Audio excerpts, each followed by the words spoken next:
Hello, salut et bienvenue dans ma toute première vidéo consacrée à l'apprentissage de iBot. iBot en fait est un outil très intéressant disponible sur Android qui vous permet de créer des systèmes automatiques sur WhatsApp, Telegram, Messenger et d'automatiser les actions que vous avez l'habitude de faire de façon répétitive, telles que par exemple envoyer un mail, enregistrer un contact, voilà, envoyer des informations dans une base de données et beaucoup d'autres choses. Je vais vous montrer dans cette vidéo comment est-ce que vous pouvez automatiser ces différentes actions-là et un bot WhatsApp le fera à votre place. Pour faire simple, nous allons apprendre dans cette vidéo, dans cette séquence de vidéos, comment est-ce que vous allez coder, pas coder, mais programmer un chatbot qui va répondre automatiquement à vos clients, qui va peut-être enregistrer automatiquement les contacts de vos clients et faire beaucoup d'autres actions qui vous seront beaucoup très utiles et vont améliorer votre productivité et l'expérience de vos utilisateurs.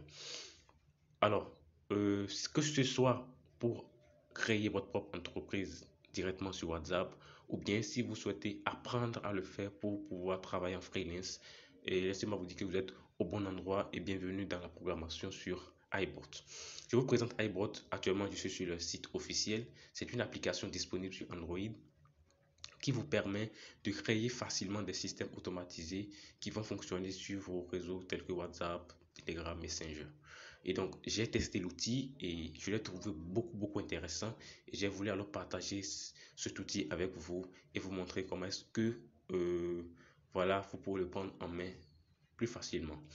Je vais vous mettre le lien en description de la vidéo et vous pouvez cliquer directement sur le lien pour accéder voilà, pour accéder à l'application sur Play Store et lancer directement l'installation. Bien, je lance l'installation de l'application et en attendant, je peux parcourir voilà, la description, je vais le mettre en français. Et il y a pas mal de choses que vous pouvez lire sur l'application et voir comment est-ce qu'il peut vous aider vraiment à créer un système automatique vraiment puissant, pas juste un autorépondeur, mais un système vraiment puissant pour faire des tâches que vous n'imaginez peut-être pas. Et en attendant le téléchargement, voilà, je vais tout simplement revenir là. Vous pouvez cliquer sur la documentation et voir automatiquement la documentation de l'application. Elle est très détaillée et vous permet de prendre en main l'outil sans beaucoup vous casser la tête. Et dans cette vidéo, moi je vais essayer en fait de la documentation pour vous présenter comment est-ce que ça marche. Bien, alors je pense que mon installation est terminée. Vous allez juste ouvrir l'application.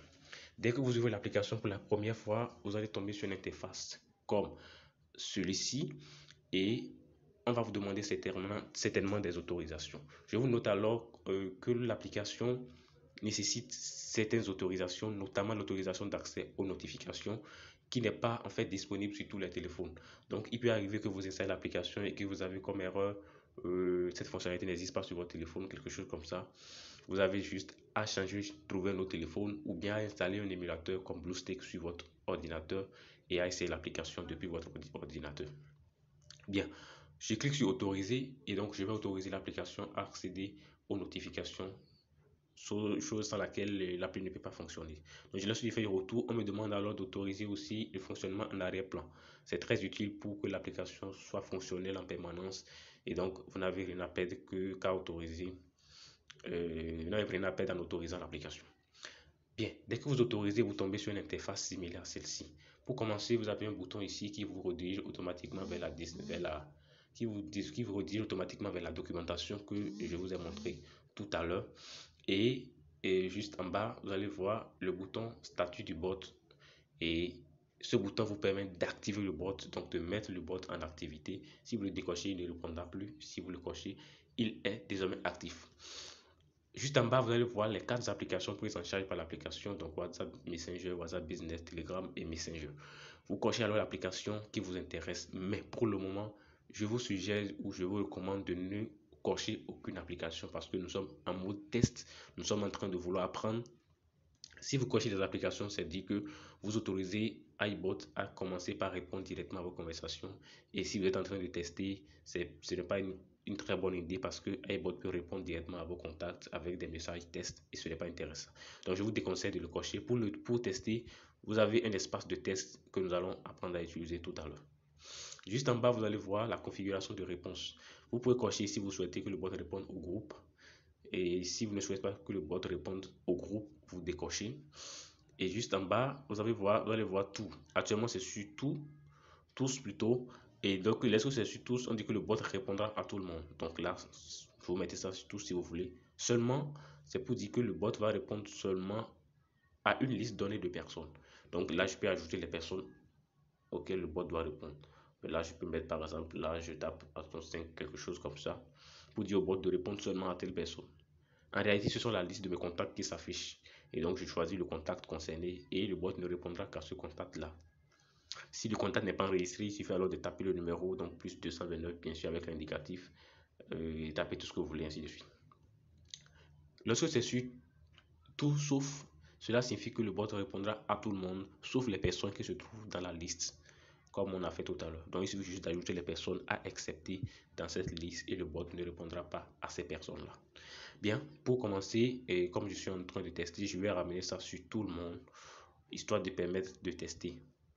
Si vous mettez ça sur seulement et que vous souhaitez tester ici, il va falloir ajouter le nom du testeur. Donc, iBot Tester. Donc là, si je mets ça sur seulement, vous allez voir que si je viens sur seulement et que je tape Hello, comme si je souhaite tester, on me dit, vous avez défini vos règles de telle sorte que le bot répond uniquement aux personnes de la liste. Veuillez donc ajouter iBot Tester à la liste. Donc là, je peux venir là. Je vais dire alors de répondre aussi à AI. iBot Tester, en fait, c'est le nom de l'outil de test. Donc lorsque j'ajoute, désormais, je peux utiliser le testeur alors pour répondre, sachant bien que ma règle définit la réponse uniquement pour les personnes dans la liste.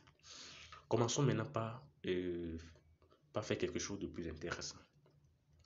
Alors, je viens là, vous allez voir des blocs dits par défaut et autres blocs juste en bas. Donc, blocs par défaut et autres blocs. Les blocs par défaut, en fait, sont des blocs qui sont déjà là sans que vous n'avez rien à faire. Donc, c'est 3 blocs qui sont là par défaut. Lorsque je clique sur le premier bloc par défaut, qui est en fait le bloc de message de bienvenue, ce bloc, voilà, est le tout premier bloc qui s'exécute lorsque quelqu'un vous contacte. Je clique directement sur le bouton Read Me pour voir ce que l'application même en dit. On dit que ce bloc est le premier bloc qui se déclenche lorsqu'un utilisateur écrit au bot pour la première fois. Il ne doit pas être vide, sinon le bot ne répondra pas aux nouveaux utilisateurs. Donc, quand quelqu'un écrit à votre bot, donc à votre numéro WhatsApp ou bien à votre compte Telegram ou Messenger pour la première fois, alors c'est les actions qui se trouvent dans le bloc de message de bienvenue qui vont s'exécuter. Commençons par faire quelque chose. Nous allons mettre une action là. Donc, cliquez sur le bouton message et je vais taper Hello, bienvenue, cher utilisateur. Alors, c'est un message que j'ai mis. Donc, ça signifie que je suis en train de dire au bot, quand quelqu'un m'écrit pour la première fois, tu dis Hello, bienvenue, cher utilisateur. Alors, j'enregistre mon action et là, je peux tester. Donc, je suppose que quelqu'un m'écrit pour la première fois. Regardez, remarquez que ici, cette partie-là est vide. Ça signifie que la personne n'a jamais écrit au bot. Sinon, normalement, lorsque quelqu'un vous écrit, lorsque vous avez déjà une fois pris contact avec le bot, vous allez voir ici le nom du bloc dans lequel vous êtes. Ça, c'est pour l'option de test, bien sûr. Donc là, comme c'est vide, ça signifie que je n'ai pas encore pris de contact avec le bot une fois. Et donc là, si je tape Hello, par exemple. Hello, voilà. Donc vous voyez que ça m'envoie vers le bloc message de bienvenue et ça m'exécute cette action et ça m'affiche Hello, bienvenue cher utilisateur. Donc si je retape ça à nouveau, par exemple, Hello, il ne répondra plus parce que j'ai déjà pris contact avec le bot, donc je ne peux plus, il ne va plus exécuter le bloc de message de bienvenue. Donc il suppose que je ne suis plus en fait un nouvel utilisateur et donc il ne va plus exécuter le bloc de message de bienvenue. Donc ce bloc là s'exécute pour la toute première fois que la personne écrit à votre bot. Le bloc suivant, qui est le bloc de message par défaut, c'est un bloc qui s'exécute lorsqu'aucune action prédéfinie n'a été trouvée ou bien lorsque l'utilisateur envoie quelque chose qui ne répond à aucune action prédéfinie. Pour faire simple, disons carrément ce que l'appli même dit. On dit ce bloc se déclenche si aucune réponse ne correspond au message de l'utilisateur. Vous pouvez le désactiver juste en laissant vide. Donc vous allez voir que tout ce que nous allons écrire après, ensuite, donc si tu tapes n'importe quoi, le bot ne répondra tout simplement pas. Parce que, voilà, on a laissé le bloc de message par défaut tout simplement vide. Donc, il ne fonctionnera pas. Essayons de dire, par exemple, quand la personne tape quelque chose que tu ne connais pas, quelque chose qui n'a pas été défini, tu réponds, je ne comprends pas votre message, je ne comprends pas votre message. Voilà. Et je fais ajouter et j'enregistre. Dans ce cas, vous allez voir que lorsque la personne tape n'importe quoi, il répond, je ne comprends pas votre message. Je ne réponds, je ne comprends pas votre message tout simplement. Donc le bloc de message par défaut, voici ce que voilà alors comment est-ce que ça fonctionne. Il répond lorsqu'aucune action ne correspond au message de l'utilisateur. Maintenant, en troisième position, il y a le dernier bloc par défaut. On voit le bloc de message de menu principal. Comme ça s'entend, c'est juste un menu principal sur lequel l'utilisateur peut revenir régulièrement en tapant une commande donnée. Par exemple, je suppose, je tape que souhaitez-vous faire, que souhaitez, ou bien comment pouvons-nous vous aider, que souhaitez-vous faire. Et je dis à la personne de taper 1 s'il veut s'inscrire, ou bien de taper 2 s'il veut effectuer un achat. C'est juste voilà un exemple. Nous allons prendre des exemples de projets dans la suite et bien les développer. Lorsque j'arrive, bon, on me dit, voilà, ici, entrer la commande qui redirigera l'utilisateur vers le menu principal. Donc, je suppose par exemple 0. C'est-à-dire qu'à chaque fois que la personne va taper 0, il reviendra alors au menu principal. Et le menu principal va se charger juste d'afficher ce message-là. Que souhaitez-vous faire? J'enregistre alors. Et je reviens là pour tester. Lorsque je tape n'importe quoi, toujours mon message par défaut qui va s'exécuter. Mais vous allez voir que dès que je tape la commande du menu principal, c'est plutôt le menu principal qui s'affiche. Donc, ces trois blocs-là sont en fait les blocs moteurs. Le premier qui se déclenche lorsque la personne écrit pour la première fois. Le second qui se déclenche lorsqu'aucune action n'est définie, lorsqu'aucune action ne correspond, lorsqu'aucun message en fait, aucune réponse ne correspond au message que l'utilisateur nous a envoyé. On peut déclencher le bloc par défaut et le bloc de menu principal qui va s'exécuter lorsqu'une commande spécifique est tapée. Donc, le reste, en fait, ce sont de nouveau des blocs que nous allons créer nous-mêmes pour pouvoir encore agrandir notre bot, agrandir les possibilités et les fonctionnalités de notre bot. Donc, j'espère que vous avez bien compris ces trois premiers blocs parce que tout le reste va se baser sur ces blocs-là. Je reprends le bloc de message de bienvenue qui se déclenche lorsque l'utilisateur écrit au bot pour la première fois et par défaut lorsqu'aucune action n'est définie et menu principal lorsqu'une commande spécifique a été tapée.